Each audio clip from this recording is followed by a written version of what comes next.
തുടർഭരണത്തിൽ CPM-ൽ ആശങ്ക ശക്തമാണ്. നിയമസഭാ തെരഞ്ഞെടുപ്പിൽ ന്യൂനപക്ഷ വോട്ടുകളിൽ ഏകീകരണം ഉണ്ടായി എന്ന സംശയത്തിലാണ് CPIM.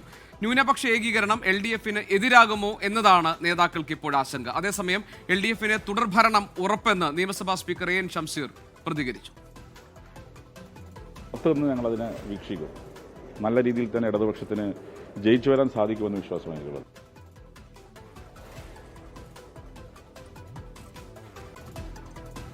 ശ്രീജിത്ത് തിരുവനന്തപുരത്ത് നമ്മളോടൊപ്പം ചേരുന്നു. ശ്രീജിത്ത്, UDF ക്യാമ്പിൽ ആര് മുഖ്യമന്ത്രിയാകണം എന്നൊക്കെയുള്ള തർക്കം കോൺഗ്രസിനകത്ത് നടക്കുമ്പോൾ ഇടതുമുന്നണി ക്യാമ്പ് വളരെ നിശബ്ദമാണ്. അവിടെ നിന്ന് എന്തെങ്കിലും തരത്തിലുള്ള പ്രതികരണങ്ങളോ ഏതെങ്കിലും തരത്തിലുള്ള പ്രതീക്ഷകൾ പങ്കുവെക്കലോ ഒന്നും ഈ കഴിഞ്ഞ ദിവസങ്ങളിൽ, ഈ വോട്ടെണ്ണലിന് വേണ്ടിയുള്ള കാത്തിരിപ്പിന്റെ ദിവസങ്ങളിൽ നമ്മൾ കണ്ടതേയില്ല.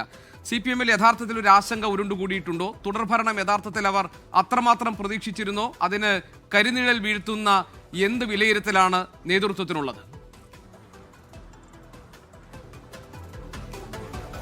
ഗോപികൃഷ്ണൻ, വോട്ടെടുപ്പിന് ശേഷം CPM-ന്റെ 2 സംസ്ഥാന സെക്രട്ടറി യോഗങ്ങൾ ചേർന്നിരുന്നു. ഈ യോഗത്തിന് ശേഷം വാർത്താസമ്മേളനം നടത്തിയ CPIM സംസ്ഥാന സെക്രട്ടറിയും പൊളിറ്റ് ബ്യൂറോ അംഗവുമായ MV ഗോവിന്ദൻ 90 സീറ്റിലേറെ നേടി അധികാരത്തിൽ വരുമെന്ന് പറഞ്ഞിരുന്നു. കഴിഞ്ഞ വെള്ളിയാഴ്ചയും CPIM-ന്റെ വാർത്താസമ്മേളനം ഉണ്ടായിരുന്നു. അന്നും തുടർഭരണം വരുമെന്ന പ്രതീക്ഷയാണ് പൊതുവിൽ പങ്കുവച്ചത്.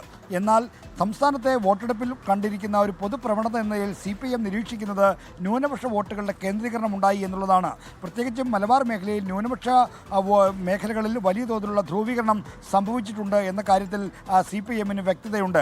എന്നാൽ ആ ധ്രുവീകരണം ആർക്ക് അനുകൂലമായി പോൾ ചെയ്യപ്പെട്ടു എന്നതാണ് അവരെ ആശങ്കപ്പെടുത്തുന്ന കാര്യം. ന്യൂനപക്ഷ ധ്രുവീകരണം തങ്ങൾക്കെതിരായി വരാനുള്ള സാധ്യതയും CPM കാണുന്നുണ്ട്. എന്നാൽ തദ്ദേശ തിരഞ്ഞെടുപ്പിലും ലോക്സഭാ തിരഞ്ഞെടുപ്പിലും വലിയ തോതിൽ ന്യൂനപക്ഷ ധ്രുവീകരണം ഉണ്ടായി. അതാണ് തിരിച്ചടിക്ക് കാരണമെന്ന കാര്യം CPM ഇപ്പോൾ സമ്മതിക്കുന്നു. നേരത്തെ അത്തരമൊരു തുറന്ന സമ്മതത്തിലേക്ക് CPM നേതാക്കൾ വന്നിരുന്നില്ല.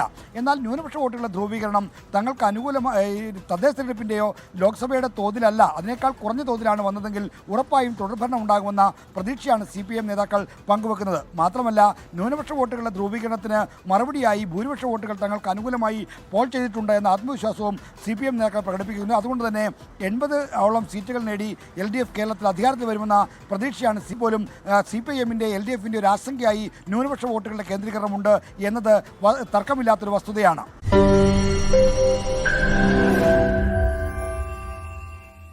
ലോകത്തെവിടെയായാലും ഏത് സമയത്തും 24 വാർത്തകളും ഓഗ്മെന്റഡ് റിയാലിറ്റി പാക്കേജുകളും എക്സ്പ്ലെയിനറുകളും വിശദമായി കാണാൻ ഞങ്ങളുടെ YouTube ചാനൽ നിങ്ങൾക്ക് സബ്സ്ക്രൈബ് ചെയ്യാം.